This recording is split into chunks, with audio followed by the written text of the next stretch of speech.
بسم اللہ الرحمن الرحیم، السلام علیکم and welcome to light of wisdom. Authority حاصل کرنا انسان کی ان الٹیمیٹ ڈیزائرز میں سے ایک ہے جو ہمیشہ سے قتل و غارت اور لڑائی جھگڑے کا باعث بنی ہے۔ اتھارٹی کا یہ احساس کہ میں جو چاہے کر سکتا ہوں، در حقیقت انسان کے اندر میں یعنی انا اور غرور کا احساس پیدا کر دیتا ہے، اور یہ غرور آہستہ آہستہ یہ پتہ بھی نہیں چلنے دیتا کہ کب انسان اپنے لمٹس کو کراس کر کے اللہ تعالیٰ کی اتھارٹی کو نہ صرف قریب لے آتا ہے بلکہ ان کو کراس بھی کرنے لگتا ہے۔ آج کی یہ ویڈیو اسی ٹاپک کو ڈسکس کرنے کے لیے ہے۔ سورہ مائدہ میں اللہ تعالیٰ کا ارشاد ہے کہ اللہ ہی کے لیے ہے سلطنت آسمانوں اور زمین اور اس کے درمیان کی، اور اسی کی طرف پھرنا ہے، یعنی زمین، آسمان اور اس کے درمیان میں موجود ہر چیز پہ اللہ تعالیٰ کی اتھارٹی ہے۔ اب اللہ تعالیٰ کی اتھارٹی کا کیا مطلب ہے؟ اس بات کو سورہ آل عمران میں اس طرح بیان کیا گیا ہے: اللہ ہی کا ہے جو کچھ آسمانوں میں ہے اور جو کچھ زمین میں ہے۔ اب آسمانوں اور زمین میں کیا ہے؟ اس میں وہ سب کچھ آ جاتا ہے جو ہم ٹچ، فیل، سینس، میجر یا ڈیٹیکٹ کر سکتے ہیں۔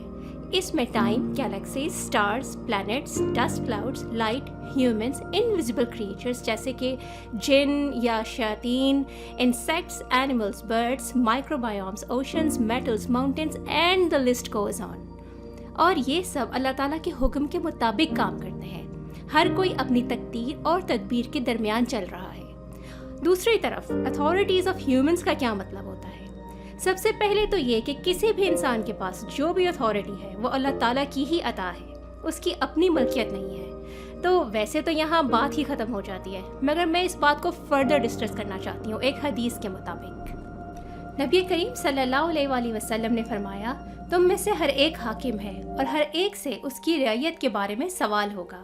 بس امام حاکم ہے، اس سے سوال ہوگا، مرد اپنی بیوی بچوں کا حاکم ہے، اور اس سے سوال ہوگا، عورت اپنے شوہر کے مال کی حاکم ہے، اس سے سوال ہوگا، غلام اپنے سردار کے مال کا حاکم ہے، اس سے سوال ہوگا، تم میں سے ہر ایک حاکم ہے اور ہر ایک سے سوال ہوگا۔ اس حدیث میں آلموسٹ ہر انسان کے پاس اتھارٹی کسی نہ کسی صورت میں موجود ہے، اور ہم سب اسے اپنے اپنے ایکسپیرینس، نالج اور سرکمسٹانسز کے حساب سے استعمال کرتے ہیں، مگر اللہ تعالیٰ کے حکم کے مطابق استعمال کرتے ہیں یا پھر ڈیفرنٹلی، دیکھنا یہ ہے۔ تو پوائنٹ نمبر 1، کیا ایک امام، چاہے وہ ایک کنٹری کا ہو، اسٹیٹ کا، سٹی کا، یا پھر کسی خاص علاقے کا، اور مے بی لوکل ماسک، اپنی اتھارٹی کو لوگوں کے بھلے اور برے کے لیے اللہ کے حکم کے مطابق استعمال کرتا ہے، یا پھر اپنے فائدے کے لیے کوئی بھی لیجسلیشن پاس کر کے جھوٹ بول کے اللہ تعالیٰ کی باؤنڈری کو چیلنج کر دیتا ہے؟ پوائنٹ نمبر 2، ہر مرد اپنے بیوی بچوں پر حاکم ہے۔ اب یہ ٹاپک تو ویسے ایسا ہے کہ پوری سیریز بنائی جا سکتی ہے، مگر میرا سوال یہاں صرف یہ ہے کہ مرد کا کام اپنی بیوی اور بچوں کو زندگی کی بیسک نیسیسٹیز ہی پرووائڈ کرنا نہیں ہوتا، خاص طور پہ اپنی بیوی کی عزت کرنا اور کروانا بھی ہوتا ہے۔ اپنی وائف، مدر، سسٹر اور باقی فیملی ممبرس کے درمیان ایک بیلنس رکھنا ہوتا ہے۔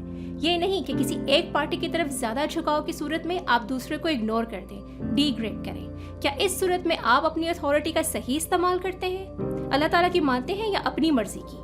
قرآن میں ہر رشتے کی جگہ اور حقوق بیان کر دیے گئے ہیں۔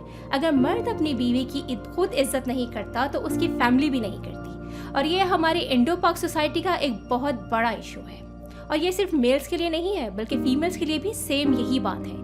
اور سیکنڈلی، مرد ہی کے ذمے ہے اولاد کی تربیت بھی۔ وہ اپنی اولاد کو پوری دنیا کی تعلیم تو دلوا دے، مگر اللہ تعالیٰ سے ہی انٹروڈیوس نہ کروائے تو کیا اس نے اپنی حاکمیت کا حق ادا کر دیا؟ پوائنٹ نمبر 3، جیسے ایک مرد حاکم ہے اسی طرح ایک بیوی بھی حاکم ہے اپنے ہسبینڈ کے مال پہ۔